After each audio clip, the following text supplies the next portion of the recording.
So, have you ever thought about what is the true meaning of helping people? Well, Immanuel Kant, a German philosopher, once said, "A good will is not good because of what it affects or accomplishes. It is good in itself." In the context of doing charity, it means that we should help people, not because it makes us feel good, not for the recognition, but simply because it is the right thing to do. So sadly, when you're looking at all of these scandals dominating the headlines and were the talk of a town for the past few years, that doing charity is being used as a tool rather than a beautiful gesture. So why has charity strayed so far from its true purpose? Well, there are so many reasons, but it can be said that when charity is operated on a massive scale, there might be the profiteering that can be overshadow and thrive in the shadows of the large-scale donations. And then without transparency, there might be unjust enrichment, self-dealing, frauds, in terms of order tricks that nobody knows that could happen. So the question is, how can we break the norm in doing charity and rebuild it into something that is truly, truly effective and sustainable? Well, the answer is we need a structured system, an effective charity mechanism.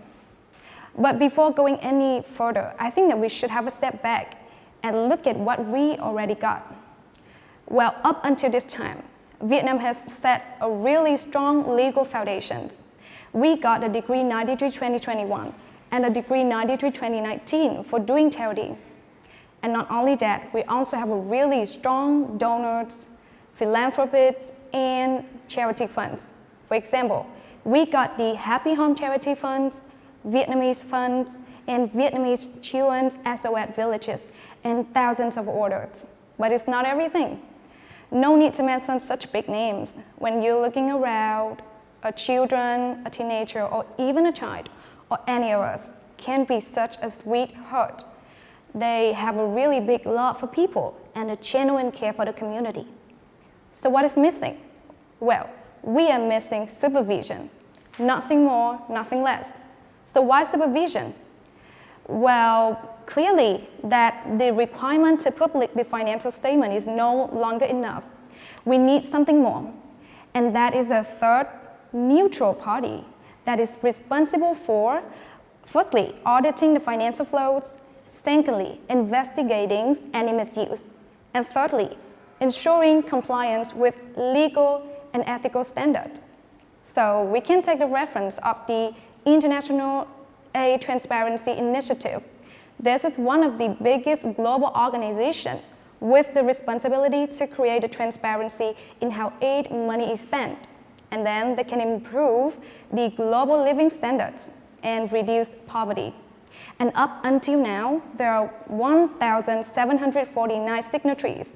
An even more impressive number, they got more than 900,000 humanitarian and development activities have already published their data according to the IATI standard.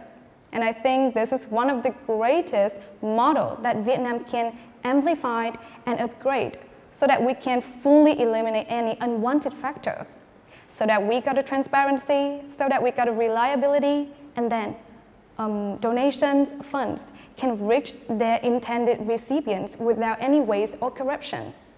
So, get back to the question, how can we break the norm in charity and rebuild it and make a real difference? Well, I think the only thing that needs changing, that needs breaking, is not in the nature of doing charity or helping people at all, but it's the way that we do that. Because breaking charity, breaking the norm in charity is never ever in giving more. It is about giving better. It is about shifting from a temporary relief to a sustainable impact. Because at the end of the day, the greatest success is not in how much we give, but in how little the people will need charity tomorrow. And this is my thought. Thank you so much for listening.